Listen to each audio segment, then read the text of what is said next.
When I asked this open question from Parmesh, what does fashion mean to you? In one paragraph, he gave me the polarities that were tightly there. Everything had an opposite link to it. And that paragraph made so much sense. It's quoted in the book, and I'm sure you will find it. Modesty, morality, like he's saying, rough hewn, gloss and matte, and all these things. And the book started, in the initial formation of the book, that was a very important paragraph. I just wrote for him that I learned from him that he who only knows fashion does not fashion know. It's a well-known saying about cricket otherwise. But so fashion cannot just be about fashion. And that's where we started. But thank you very much for having me here, Parmesh.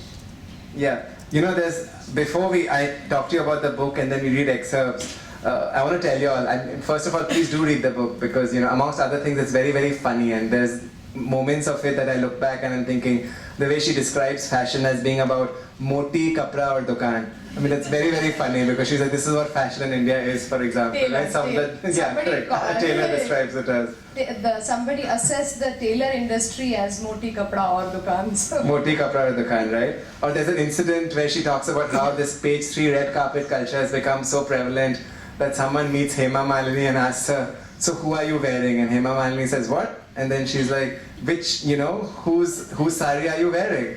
And Hema Malini says, mine, of course. Why would I wear anyone else's? I mean, they were asking her which designer was she wearing, but she was like, why would I wear anyone else's? Or there's this bit where you talk about Akhtar Bhai, who's a small tailor, asking you very earnestly for Sabyasachi's phone number because everyone is, instead of, his designs, everyone is telling him, please copy the Sabyasachi blouse. So this tailor calls her and says, can you give me his number so he can tell me what he's making next? So, I can just do it. So there's all these funny bits. So it has these funny bits, it has masala, it has sex, it has bitchiness. But it also, what I like is that it also focuses very much on the ordinary person, people behind the scenes, the dreams and aspirations, who look at fashion in a sense as this window into this magical neverland. So I wonder if you can tell us about why you adopted this approach as opposed to doing so many other things that you could do with this book. Trying to make sense of my life and the lives I see around me, one tends to interpret India from a very losing perspective. So if somebody says that, oh, he or she is an expert on India, I say, yeah, wow. You can be an expert in milking a cow, you can't be an expert in India. So there is this evolving, elusive, yet fixated idea about India that we are unable to capture, though we live all these aspects. And fashion to me was definitely a tool which came from that same soup. I was obviously faced as a journalist with the question, should this be a history of Indian fashion?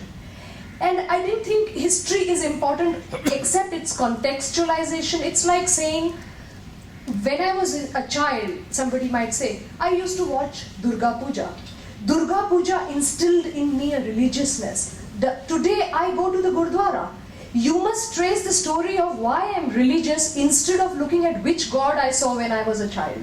And so these were the kind of thoughts, crisscross thoughts. I had lack of resolution. There's no conflict resolution in my mind as a journalist when I look at India. And I thought, why not look at contemporary impulses of fashion and look at what we are not able to make sense of. So initially I just started going out after stories. I had some idea, of course, I was clear that I will do a cultural narrative which was contemporary, which cut in and out of history. But it's not going to go and become a devotee of Rohit Khosla, who is perhaps a very important context in the lives of fashion industry, but we didn't live Rohit Khosla. Most of you probably may not have heard, some of us who have heard, did not live his fashion. So how are we living fashion was more important to me than who was doing fashion. So I did not want to do a history and I wanted to do reportage. At best, I wanted to bring insight. So, for instance, Chiki Sarkar from Random House was first, she moved to Penguin after signing this book. She asked me this question that Parmesh did yesterday, what is Indian fashion? Now, this definition I was not about to give in this book, if at all it reveals itself. Indian fashion is a Hyderabadi lady sending a sari, a pure Kanjivaram sari, to Rakesh Agarwal saying, "Isme mujhe I want Swarovskis on it." It is the wife of a weaver who wears a jalla cotton kurta at home, wears it with leggings for chudidar. That legging and the combination, leggings have brought about a revolution in small town India. If you go to 2-tier, 3-tier cities, that's the thing. Lakme and 50 rupees worth nail polishes have black as in color. So it's not just goth Chanel paint that magazines talk about, it's all that. So these patterns of consumption were out there in the open. I wanted to put them into a cultural narrative, mix up the hierarchies. I was with Marie Claire as editor, and any person who has worked in the fashion industry, you yourself know, Parmesh, we are taught to respect hierarchies. Where a brand is a brand, where Ayur, Himalaya do not go with Chanel and Dior on the same page. Where you are asked by the advertiser brand to separate it because it compromises the position of Dior if Ayur is seen next door and then next to you on the same page. So similarly, there are a whole lot of hierarchies. Fashion is full of power and all. I wanted to jumble these power hierarchies for sure. So a story of mine that starts with a designer who is making a 5 lakh rupee lehenga cuts out to a tailor. Because somebody somewhere is, connecting into this story, and these are all streams running together. So I went out, sought a lot of stories. In the end, I had so many stories, and this is the time to thank all those people who do not feature in the book, but gave me endless hours of patience of hearing my questions out. That there is going to be a story on Taylor, there's going to be Nagaland, there's going to be Ludhiana, there is going to be the designer, there is going to be bipolarity, drugs, models. I made an Excel sheet and tried to fit in some stories that I had got. The list got left out. Did you see the movie Fashion? I did. Did it give you any... Too many stereotypes. Yeah, okay. So what I like actually is that, there's not stereotypes. Your book is not about... Some of them are there in the book. Yeah. But a lot of the magical characters that are there are these, the Ludhiana ladies, or this girl called Jennifer who works in a mall. So actually I wonder if we can, make an inroad into one of these characters by, reading an excerpt. Do you want to read a bit, maybe from Jennifer? I'm going to be a bit clumsy because there's the book, the mic, my specs. Okay, so Jennifer sells luxury brands. She worked as a salesperson in Emporio Mall in Delhi, as you all might be knowing. It's a luxury mall, and she came from a small middle class, almost lower middle class family, but was well educated. She goes through this period of transformation because she's hired by a luxury brand. Let me read. Paris or New Delhi, sales staff are taught how to walk across a shop floor. French elegance isn't incidental, it is learned. Teams at these stores get specially tailored clothes made for them, and during fittings, they are also taught the importance of wearing the right size, especially for undergarments. Some brands now hire grooming consultants to teach new staff, as in the case with Jennifer. The right choice in lipstick and makeup, personal hygiene, use of deodorant and perfumes, how to greet the customer, everything has to be taught and drilled in. Prasanna, like Jaideep, both trainers, found role-playing a useful tool. Prasanna would enact a customer, both the well-mannered and the fussy one, and then turn into a store manager to explain to a trainee how to greet them, show them, and handle objections. Details are harped upon. A salesperson selling a shoe must know how to bend down on one knee and help a customer slip on the shoe. It was during these sessions that I realized that Indian boys and girls don't bend down easily, said Prasanna laughing. The act, as Prasanna called a new recruit's relationship with the brand, must then eventually become a part of her life. They should stop acting the act and slip into it naturally the moment a customer enters a shop. While junior recruits like Jennifer are trained in India, those who manage stores, select merchandise, or work at a country manager level are flown to brand headquarters from wherever they are in the world and encouraged to mingle with workers inside factories to understand the brand's sensibility. Everything from the vision of the chief designer to the positioning of the brand in advertising commercials is explained. Some brands insist that store managers must physically experience the brand they sell by stitching a part of a shoe, cutting leather, driving a fine nail into a handbag in a factory, or if it is a beauty brand, participating in laboratory processes. Human resource trainers of luxury brands are prepared for the class divide between a brand and its employees, especially in new markets. Jennifer's blank slate was being written about. So Jennifer actually goes on to change as a person, and she doesn't like her boyfriend anymore. He can't pronounce Versace. He can't say Louis Vuitton easily. He works in a LG showroom as a salesperson, and they start having fights. She uses a certain kind of perfume. He says it's too strong for me. And all those things. So there are many details of the relationship eventually breaks. She wins a contest for 2 at the end of the chapter, and she goes with her sister. So, well. Yeah, no, I just wonder if, we spoke about this yesterday as well, but how much of fashion is about clothes and how much of it is linked, as you indicate, to aspiration, to lifestyle, to class, or to money? Fashion is about clothes. Because it is about clothes, it's visible, it's the outer sheath of the body, it sits there to be seen. It is about class and aspiration and culture and who I am and who are you, everything else. But if it were not about clothes, Zen can't be about aspiration and culture and all that, because Zen can't be seen. Fashion is seen, it is flexible, it's changeable, it has a politics, it has, as I said yesterday, the 7 sins. It can help you make a victim out of you, a hypocrite, an idealist, anything. So it's so tangible, it's so outside, it's also beautiful. There's something about fashion that draws you in. But I think because it's the body on the body that it makes a reason for it being the strong communication tool that it is. Yeah. In your book you also write, besides these different characters, what I also liked was the fact that they all came from different geographies. You didn't only write about Bombay and Delhi or the urban experience. Your book goes from Ludhiana in Punjab to Patan in Gujarat to Nagaland. Besides, of course, Delhi and Bombay, which you cover. But I mean, so I saw it as this geographical journey, through miles, but also this geographical journey of desire, in a sense of how. So I just wonder if. Did you find anything common in your journeys across? Is there a sense of Indianness that is coming about Indian fashion, or were these geographies was your experience very different in these geographies?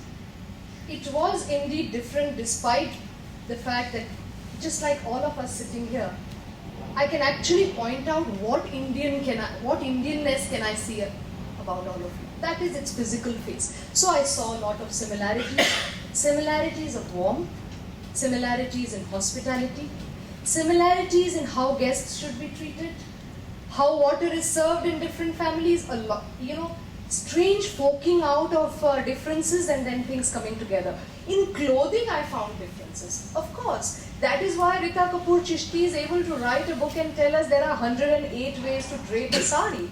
And the drape was so enormously difficult, then the silhouette, and so on and so forth. But why I wanted to do it? Because essentially I think I am a Jholawala at heart. Perhaps not even at heart, at Jholawala at art also. So I want to get this idea of middle class India and upper India, the elite and the suffering and this everything together. A losing champion of idealism is what I sometimes think of myself. So I must have the weaver story in my book. I could not have written this book without going to one weaver, living with the family, understanding the complexities. And look at what Anuj Sharma once told me. Anuj is one of Nachiket's peers as well, and Nachiket must have experienced these things. He said, सारी दुनिया ने हिंदुस्तान में मचा रखा है कि white is the trend. भाई सबको white चाहिए क्योंकि spring summer है. In the weaver's house, the weaver does not have a cupboard to keep the garment you have given to him. How can he keep it white? वो तो मैला कल सुबह तक हो जाएगा. वहाँ कोई कपड़ नहीं है. And we are saying कि हमें weaving चाहिए, handmade चाहिए, with all the वो unfinished ये चाहिए, and it should be white. They don't have anything white. सब कुछ मटमैला है. वो झोपड़ी में रहते हैं. Now these and who wears the white? You and I. and then we come dressed in spring summer. Those things were very engaging, you know. So it was important to go to Patan. Nagaland, of course, because the Northeast is so neglected by us journalists and in the media. I feel that we just shove it on the side and we don't look at it. That was that Ludhiana. I think I was almost vicariously thrilled by the story of the Ludhiana. So we'll come to Ludhiana ladies later, but I want you to read something from Nagaland first. Okay. It's the story of Imcha Imchen. Imcha debuted at Lakme Fashion Week some years back. He was a Gen X designer and then he became an emerging designer. The story, he suffers from bipolar disorder. With his real name, he and his family have told me the story of his bipolarity. I use the bipolarity, hopefully with subtlety, as a metaphor to understand the bipolarity between Nagaland and mainland. India is called mainland there, so I have tried to use that metaphor. However, the excerpt doesn't necessarily dwell on it. The Nagas are a fashionable people, but there is no tangible market for fashion in Nagaland. There is no West Side, pantaloons, Shoppers Stop, Lifestyle or Big Bazaar there. Not Fab India or Khadi Bhandar either. Contemporary Naga fashion is at best a smart amalgamation of second-hand clothes consumed by richer countries, brought here through porous borders, even from the US via the spice route.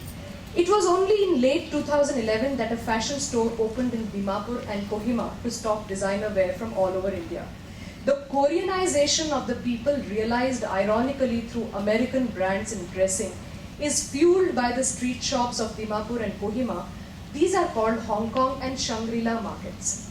They are flush with goods from China, Thailand, Myanmar and Hong Kong. Here shutters go up as early as 8 in the morning during Christmas, as residents of towns and villages come shopping in droves. At the Hong Kong market in Dimapur, sneakers in vibrant colors, ballet flats in suede, wedge-heeled slippers with stripes, checks and flowers, t-shirts and tops in 100 different varieties, dresses, vests, Andy Warhol sketches too. Made in China knockoffs of Western luxury brands were aplenty, as were t-shirts with I love New York or I love Chicago on them. That is why most Northeastern girls found themselves compulsively drawn to high street shops in Indian cities, a Naga designer would later tell me. Interestingly, the Chanel logo with its two intertwining C's is a common sight in the street markets. It's pasted on everything from ankle boots to caps, handbags to sweatshirts, even on goods that Chanel has never made as a brand. In this grey market, Chanel had overtaken Louis Vuitton fakes. But when you looked around, there is nothing remotely French about the fashion language of Naga girls, even when they wear a fake Chanel bag. Not one girl wore a little black dress with black stockings, two-tone shoes with strings of pearls, embodying the Chanel sensibility. Japanese harakuju in dressing, yes. French chic and indie coolness, no. It's not a coincidence that the most popular bloggers in India are from the Northeast, particularly Nagaland, Imcha pointed out. Their do-it-yourself fashion is laced with romantic angst, both common afflictions among the Naga youth. Thank you. You also, and my questions are going to shift as much as your book shifts all about. So, and hopefully they'll indicate, the churning that's in the book. But I want to now talk about, shifting focus again on, so one bit of your book talks about this. It talks about the weavers, it talks about youth and a certain edgy kind of fashion. There's the other part of the book, which talks about what you've called actually in your Indian Express blog and so many other places as affluenza. This illness that you say is infecting all of India. And it comes up in so many of these chapters, right? I mean, I don't know if you want to read a little bit about Ludhiana. I think you must read about the Ludhiana kitty party ladies. But I'm just wondering also how even that is queered in a sense, because there is on one side an India which is in the midst of affluenza, but there's another India which goes to people like Vishaka Dave, the ladies' tailor, and wants everything for value. So, before you read the bit about the Ludhiana kitty party ladies, I wonder if you can tell us about this conflict, about how, is this indicative of how we are as Indians? We want this and that and everything? Yeah, India is this and that. So I think Vishaka Dave is a tailor I met at the Ahmedabad railway station, and she turned out to be a tailor from Nadyar. And she also she was also a beautician come tailor and all those things. So I asked her that how come tailoring and beauty? So she looked at me very quizzically. She said, don't fashion and beauty go together? I thought they did. You know, she thought I was off my rocker that I'm asking this question, and I felt yes. The funny part which comes across in this is her neighborhood, she's a very small tailor. Her neighborhood, she'd make cholis, blouses, and she'd call them Don 2 cholis. So as I was saying this yesterday, so I said, but who's wearing cholis in Don 2? She said, how does it matter? I don't know who's wearing it. It's the new film, I have to name my cholis something.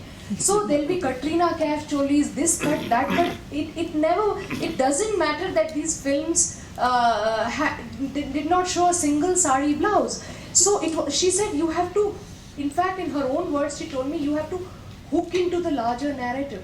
People want to be like Katrina Kaif. So once Katrina Kaif stars in a film, or once somebody, Don 2 is so swish, it's so sophisticated. People want to be like that, so if I give them a Don 2 choli, it's a Don 2 choli. It has nothing to do with the fact that nobody's... And then also the other insight that came my way is, she had these old issues of fashion magazines. So I said, but fashion is all about new. You know, I mean, magazines go crazy saying, buy this now, red hot, abhi, tomorrow it's going to be out and all that. Whole conspiracy behind fashion is its nowness and its future. She said, how does it matter? I just take patterns from whatever Raddi mein sasta milta hai, or people, my clients, when they come for mini facial, sometimes they leave a fashion magazine. So you must explain what a mini facial is, because yeah, not all this of us mini know. facial was. I said, what's your expertise? Everybody has an expertise, and they reflect upon that, hopefully. So she says, I have made 2 significant contributions. One was, of course, this choli business, and the other is mini facial. She didn't have any help to do, girls to do waxing or this, that for her. So she did mini facials, which means no blackhead removal, no massage, just pack or thoda clean kiya, garam towel lagaya and out. And because she was still offering a facial, it was cheap, so more people would come at it. And there was some business strategy there because it was giving her numbers. So if she had a full facial with all those terrible steps that go on with a facial, she would have to price it at 160, 200 rupees. She was pricing a mini facial at rupees 80 and earning through the numbers. And she was also a tailor. She is also a tailor. Yeah. Well, you know, I mean, I'd love you to read excerpts from different parts, but I think I would really like to listen to the Ludhiana ladies. So a small excerpt from there. Is anyone here from Ludhiana? Well, you should go. Well, we have. Are you from Ludhiana?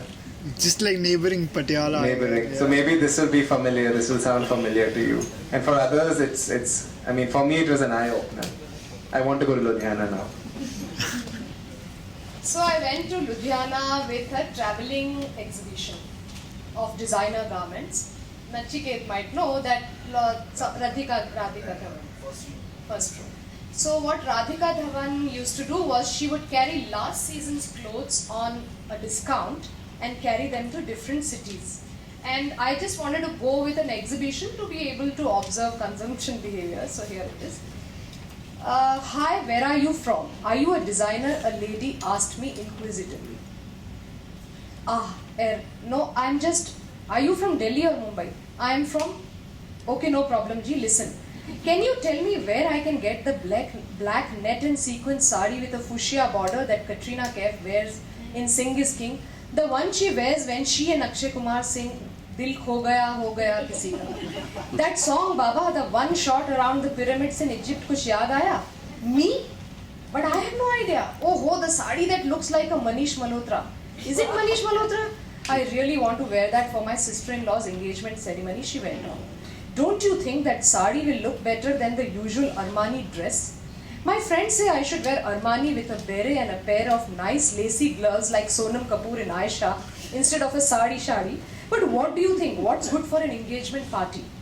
The bride's family is from Mumbai. I want to make a solid impression, she hurried on, barely allowing me to get a word out. An Armani dress was usual for her. I hope my eyebrows didn't rise involuntarily. Beret and gloves in Ludhiana.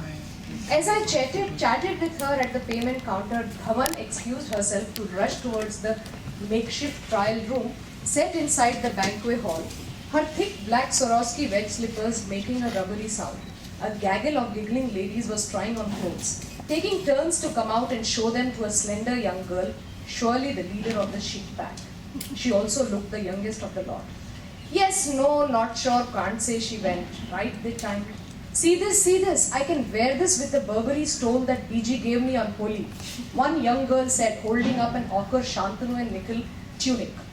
No, it doesn't suit your skin tone at all, and I think you should buy something more eye-catching if you want to use that dull, silly stole by BG, said the team leader, diverting her attention to another lady who was holding up a purple dress. Divya Dhanda, someone alerted me, was finally walking in. She had been declared my Ludhiana minder over the phone by Geeta Bector, a popular local socialite. Geeta was apparently the symbol of the Ludhiana Ladies Club, and if I met her, I won't need anyone else, or so I was counseled by the representative of an Italian luxury brand. Geeta sends the best fruits from her farms to all her friends every season. Homemade jams too. Geeta goes to Milan twice a year to shop. Babe, you should meet Geeta. You have no idea the kind of money these Ludhiana women spend on luxury brands. Geeta is the Gauri Khan of Ludhiana. I So- met both. I met both. Oh, you met both. Divya Dhanda and Geeta Bector. These are all real names. So that's my next question, because you've used real names. How difficult was it about, you've been very honest, not just in writing about other people, but also in your own life, in your own reflections as editor of Marie Claire, and all the problems and the challenges you faced. So my question is, were you not worried about the enemies you'd make when the book came out? Do you think you'll ever get a job in fashion again? Is there going to be an FIR or some kind of thing on you now? Because it's an explosive book. The FIR I don't worry about because this book has been libel read.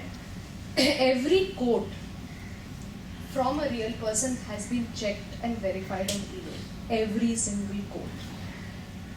It took a lot of time, many days, because after the chapters were written, edited, my editor Millie Aishwarya and I agreed that we would retain this. I sent an email to every person saying, please give me a clearance on email. After all, Rakesh Agarwal talks about the sexual abuse in his childhood. He's a known name in fashion. He's one of the more commercially successful younger designers. He's talked about his intimate story. Imcha Imchen has bipolar disorder. There is a model who talks about a lot of things. Now, Rajesh Pratap Singh says the industry is a dirty place. He says, I'm not a whore, this is not what I want to do. With so many people being honest, candid and telling me about what's going on. And believe me, it's not just a book of dirt and filth. There is a lot of optimism in this book as well. With all this going on, I also needed the fashion media chapter to have equal honesty and candidness. I have to say I did not find any journalist or editor who would give me that candid an account of the inside of a real job and what were the losing and winning propositions inside it. So my editor suggested that you put out yourself. Because it's very easy to ask other people to tell their intimate stories, to reveal themselves to the world. You reveal yourself. If you have the guts, go do it. That's what I have done. It's not a question about guts. I think we are somewhere all worried about judgment, obviously. But I think I quit the Marie Claire job because I thought I was not the right person for the job. I did not think I was doing a great job at Marie Claire. I had ideas, they were useless in that kind of environment. Because fashion magazines are handcuffed by advertisers and Bollywood, as I say. I was not the right guy in the job. So to announce that to the world and then explain my complexities, my mini failures, some triumphs and how I was being inconsistent was important. I wasn't afraid to do it because so many other people were putting themselves out for judgment in this book. Look at what Sunil Sethi, the FDCI president, has talked about. If these people are ready to be put out in judgment by me, who am I to say I'm not going to reveal my story? So it's really like getting into a close friendship of commitment, saying, "Thodi aap apni batao, thodi main apni batati."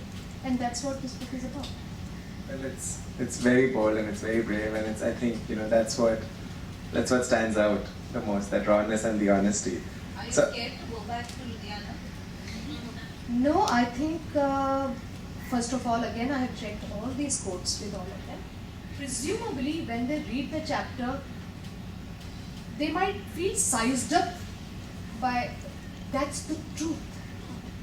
They cannot escape. If somebody stands up and says you have spoken lies, you have fictionalized these accounts, you have created these out of a fertile writer's imagination, I would be hugely embarrassed and never be able to write again. But if it's all verified, if it's truth and I'm putting it out, then I think people are very mature. This is what I found. People are very interested in themselves. If you engage with them with honesty and with commitment, people want to talk about themselves, and they don't only want to talk about successes. I don't think I'll get a job in fashion. That's for sure. That's clear. Well, after this, I think you should write more, because you're really good at writing books. And I have one more question before I want to open it up to the audience, which is that, what is that one thing that brings you the most hope when you look at the fashion world, now after writing this book and with some distance between it? And what is the one thing that brings you the most despair? Because you've straddled both these emotions in your book. The one thing that brings me most hope is that after 10 years, designers will be designing for Big Bazaar. I see that movement has begun. The trickle down really reassures me. Fashion is no longer going to be only elitist or only intimidating. It is already not. But the great fashion trickle down gives me a lot of hope, because then we will see newer stories of democratization playing out. What gives me more despair is that the industry in 25 years does not have an industry code or ethic. There are no pricing policies. Not one fashion house or designer was willing to give me figures on profit, on what they make, profit and loss. It's not available for scrutiny. There are no rules against plagiarism. There are nobody heeds Fashion Week themes. जिसको जो चाहिए सब कुछ दिखा रहा है. So you see wedding wear and resort wear at wedding. I don't know what's going on. Spring at summer, everything has bling. This and that. That kind of Fashion gives shows me at IPL and at IFA. everything. And this whole idea of fashion as entertainment and fashion as a bauble and bubble, that does give me, I have to say, some despair. In 25 years, not one historian of fashion has been able to catalogue, deconstruct the decades. I mean, how can we can't write about, you rightly said earlier, we were chatting, those books will never be written. Nobody wrote about what went on in the 80s. Nobody wrote about what went on in the early 90s. We need to understand whether the sari was more important than the blouse. When did the kurta happen to us? Somebody needs to pin down the point when India has rejected androgyny out. Real sense of dressing. Rajesh Pratap says that he's engaged by the idea of the Rajasthani man's garb, and he tries to create white shirts for women inspired by that. But the fact is that most women in our country want to be feminine. Androgyny is just limited to magazines. It's a great fashion idea. We are not androgynous in dressing. We don't want to be. So these things have to be pinned down, and they should have been pinned down by decades, years or something. That despairs me कि किसी ने किया ही नहीं ये सब काम. Fashion, the atmosphere of writing history becomes history when it's written down. We have lost it. That is a little bit of a despair. I also feel despair as a fashion writer that there are no references really. This is your first attempt. It's my first book, though I have always written for a living. I've been writing for the last 20 years as a journalist. But it's my first book. This First book. will be published in August. No, it's out. No, it's out. It's already out this week. In the bookstores. It came to the bookstores 2-3 days back. You were talking about the trickle down effect in Big Bazaar and designers. This is just something that catches my eye all the time. You go anywhere and you're wearing a sari, and there is this kind of, if you wear a sari in India, you're very cheap. Do you come across that? All the time. All the time. But not in fashion circles. Inside fashion, people recognize a sari for a sari, that it's a statement of style. You have chosen to wear it, there is some individuality. You don't just waft into a fashion crowd incidentally, you are there by design. But outside in the everyday life, sari does have a bit of a Benji stamp. And I have numerous instances because I wear a sari all the time, including sometimes being told you can't use this washroom in very, very sometimes when we are reporting, after all we are journalists, we wear cotton saris and it's raining, the sari gets wet, you don't look your best and you don't have a picture to present. And one guard stopped me and he said, "ये साहब लोगों के लिए है loose." I was like, my God, मैं उसको साहब लोग भी नहीं लग रही हूँ. But it was really my cotton sari, and you realize this is what people are reading. But yet when people in Paris look at India, they look at the gamcha or the cotton sari as the epitome of Inside of fashion, luxury. there is a great respect for textile, for weaving, for all the nuances of India and for the sari. I've actually been into a very fancy shop and I was in my khadi sari and I was told, "नहीं वो बहुत महंगा है आपके when I asked for a sari." So it is a matter of great distress that something that is so gorgeous is being. So I think. Can I just add to that? I also think like when you're describing fashion, it's a form of primarily communication, either wishful or subconscious. So how people read you, and I think that's where lies the power of fashion, because you buy a X bag because it gives you joy as a product, but also because you choose to communicate something over yourself. I had one question, when you're talking of the joys and despair of fashion, as somebody who proudly makes clothes which are wearable, and a lot of people are shocked when they see the show, but everything in your show was wearable. I'm like, yeah, that's the point. I mean, it's not art to hang on a wall. But at the same time, there's a body of opinion makers who would sort of countercharge saying, but it's boring, in the sense it's not out there and fashion in quotes enough for me. But the dichotomy that I face is, for fashion to carry forward to a larger audience in India, you have one level where, say, the power shoulders being, trumped, or where, like you said, androgyny is being sort of forecasted as the next trend. And then you have this whole mass of people which is only looking at a Katrina Kaif for inspiration. How do you feel that there is a disconnect between how even the media portrays fashion, or what is considered fashion, and it's very, very removed from the larger reality of the country? I think the way media portrays a question has to be answered in two parts. One is fashion media, which tries its best to give fashion its hierarchies, its categories, its blues, blacks, red is the new black and falana is the new and all those things. Those kind of confound and confuse us. They challenge the idea of India. We are not used to that. India wants to turn the kurta into the kurti into the anarkali, the choli into the tube, the this into that. There's this whole underhand jugaad going on inside the mind of the Indian wearer. Ritu Kumar once told me, and look at how well women in the villages combine their blouses and saris. Who taught them that blue and orange go together? Nobody taught them, they know it innately. So what happens is, when fashion magazines communicate the idea that yellow is good in summer or black is great for winter, there is some confusion at a cultural level. However, they are correct, because the information, they are technically correct. That's one kind of confusion. Two, newspapers completely screw it. They are a soup.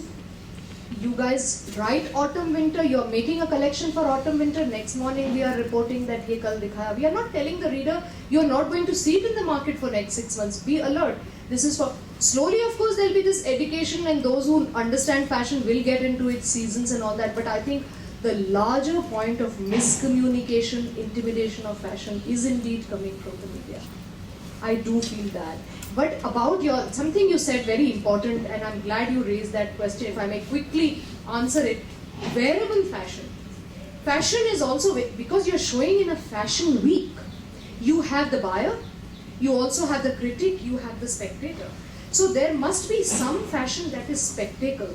A collection that mixes a great idea to be mounted and wearability, I think looks at all categories, and a collection should be mixed. everything wearable or everything unwearable is going to throw it apart. So a lot of you do very balanced collections, and that's what we take back as a lot of hope. Can I just counter you on just one second? Can I just counter you on the bit you said where you have disdain for newspapers and for this kind of reportage? Because a lot of people perhaps would not have heard of fashion or would not be in this world if it wasn't for Zoom TV, it wasn't for E! Tonight, if it wasn't for Bombay Times, if it Yes. wasn't for all these things. So maybe they are doing, or if it wasn't for IFA Rocks or the IPL fashion shows or whatever, right? I mean, maybe this entertainment bit of fashion is actually doing the fashion industry and everyone has a service in terms of at least an awareness. It is indeed. It is. I have brought this out in the fashion media chapter because Garima Sharma, one of the characters in the fashion media chapter, is from a newspaper. She is from Delhi Times and goes on to become Bombay Times. So the difference is there. At the moment, there's a huge churn. Each of us are taking something back home from it, and that's what fashion is. It's impossible to deconstruct it in its perfect technicality. So newspapers are definitely doing that. Two questions. Firstly, you said when you were a Marie Claire staffer, you said you were a misfit there, but you had a triumph. You would like to know what was the triumph all about. And also, you said nothing French about a Naga girl. So you are trying to sensationalize indie fashion or anything like that? I was the editor of Marie Claire, not a staffer. There was a lot riding on my decisions. It was the best job I have had so far. It was very difficult for me to leave that job as part of Outlook Group to write this book because there was a conflict of interest. But these ideas were bothering me much more than the ideas of the magazine were. The triumph was that when I joined Marie Claire as its founding editor, it was very dependent, and the editorial climate, the editorial menu had a lot of strong features. Features that did not idealize the word, but it was about investigative features. We could report a murder history and tell you what was going on. Some of our stories would compete with India Today, Outlook, and those kind of magazines. Proper news stories sitting inside a fashion magazine. That's how I see a modern woman's life as well. She can't just be told how to wear her sari or where to buy her next luxury brand from. She has to be told what's going on in her neighborhood. Why is there, how should she deal with adultery? That's how to. But what's going on? Different narratives. So Marie Claire had that excellent mix. I was really blessed to be in a magazine that had that mix. It was not only fashion. Then recession came and dug hard. And Marie Claire is a French brand. So there were common directives given out to the whole world, and not just Marie Claire. Elle, Vogue, Grazia, Harper's Bazaar, everybody was doing more fashion. It was ready to meet advertisers half the way. So if Louis Vuitton, Dior, Versace or Ferragamo is giving you 12 pages a year, you have to keep them happy by featuring their products. You see, so what happens is you get the editorial menu gets a little overwritten by the advertiser's wish, and this is not idealism, don't get me wrong. This is revenue dependent model of journalism. Karl Lagerfeld said, if you want to do social work, why go to fashion? So there has to be a clarity in our head. I missed the trees for the woods. I was the half virgin. I was trying to do interpretative fashion in a climate which never promised it. So those were my triumph. I've already told you it's woven into these complexities. I suppose you got it. I was wondering, what is the book about? Is it about the history of fashion? Is it about the inside? This is where I say buy it and read it. It's like when someone asked Himesh Reshmiya, do you remove your cap in the movie? He says, see the movie. It's 10 stories of people whose lives were changed by their clothes. Is it to inspire the people to know about fashion? Not at all. It just tells you about modern India, some shavings of some experiences about modern urban behavior. We have a question in this corner. Shefali, I want to know that whole chapter on Naga fashion, because it's got so much information that, I don't think most of us know that kind of stuff. So how did that idea come to you? What made you actually concentrate on that part of the country and talk about their fashion? Because it's mind-blowing, that entire chapter. Thanks very much. I missed answering you, so it was also Nagaland. You know, when I tell you that whatever word I have forgotten, Nothing French about. nothing French about a Naga girl, it's an observation because she is Japanese Harakiju. That's just another sensibility. So if I am a Bhenji and somebody is not, it's just telling you the difference. Everybody doesn't have to be French. So I'm just telling you how Naga girls look. They don't look French. They look more Korean in their styling. And Koreanization is achieved through American brands. That's the irony, and so I'm trying to replay that. So there is no loss there. It's just an observation. And if you read the chapter, you will definitely see it's not a loss. Not only Naga, but as a Indian. As an Indian. They don't wear Indian clothes like chudidar kurtas or saris or ghagras or lehengas or salwars. That fashion is not there in Nagaland at all. But amongst the designers, I mean, there's a bit where Imcha says, I'm both Naga and Indian, so that consciousness is there, right? Consciousness is there. Imcha also wears the kurta, and he's told by shopkeepers in Nagaland that don't wear it, you look like a mainland guy. So come back to looking like a Naga. And there's a lot of irony. They are dominated by the motif of insurgency, insecurity, the color red, because red is seen also in the pagdis of the army jawans that you see everywhere in Nagaland. So I think if you perhaps would like to read the chapter, these are many ironies that might, but these are only observations. Yeah, I was talking about not Nagas as their appearance of the body appearance, but the adapting the fashion as Indians look at French or Macau fashion is Paris. So how do you rate the Indians adapting to the Western type of outfits, or how you portray it in your book? I think Naga girls look the best in Western fashion because they understand proportion very well. You know, proportion is a great idea. Where should your skirt end? How short or long should be your top? Where should your shoe or boot end? This proportion they beautifully know, and I think they wear and interpret Western fashion best. Christian population in Nagaland? Sizable? Christian population in Nagaland? Yes, absolutely. Because of the branded malls. Not because of the branded all, because the conversion. All these consumers for fashion. There are no branded malls in Nagaland. They are all buying fakes. The market is dependent, Dimapur and Kohima are dependent on fakes. All fakes are available. And there is no snobbishness. And Okay, you wanna finish answer that? Yeah. yours. So the idea came because of Imcha, and I was chasing Imcha. And Imcha was very elusive. He and I had struck a connect. He had debuted at Lakme Fashion Week. And he had this face that was telling me a story that I wanted to know, which I tried to say, that he had an opaque face. Later he becomes like smiling wood. So I was chasing Imcha, and Imcha mujhe kahin mil nahi raha tha. So I kept on writing to him, and after many months he said, I'm going back to Nagaland during the Hornbill Festival. As you know, the Hornbill Festival is the big northeastern music festival. So I said, can I come there? Then I'll also meet your family and this, that and the other. Then he said, yes, why don't you come there? So I went to Nagaland chasing Imcha, and the story broke. The story ran away ahead of me. And I found out these things, and I stayed there.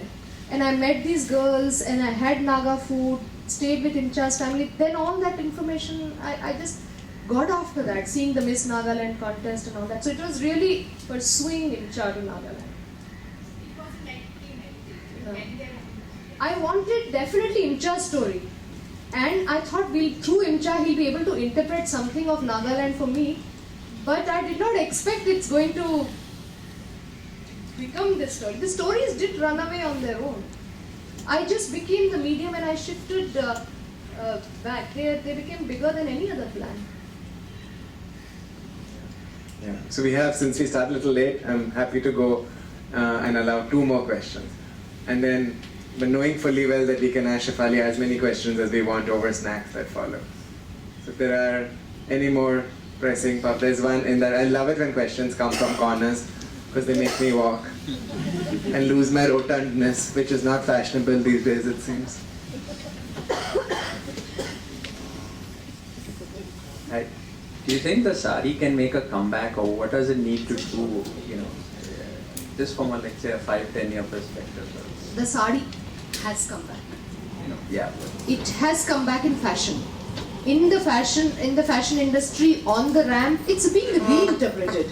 If you're talking about the purest sari, which is the old style woven khadi or silk or any of these, and worn exactly like in the most ordinary way, that also is, there's a lot of respect, but its comeback needn't be, Hindi serial में एक इंसान की मौत हो जाती है, वो फिर आ जाता है. So there are all the nuances, you recognize him. His face is still the same, or something is still the same. The sari is like that, but it is being draped in this way or that way. It's being worn with leather boots. In fact, I see the sari as the single most important statement the fashion industry is making at the moment. It's really seriously trying to put it out.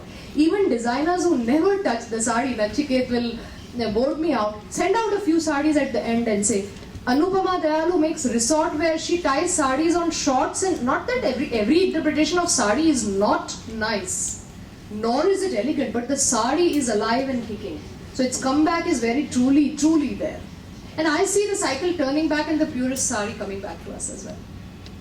I'm glad you're so optimistic about the sari, because I've seen whenever I have worn a sari to work, one question that comes my way is, "Aaj kuch hai kya?"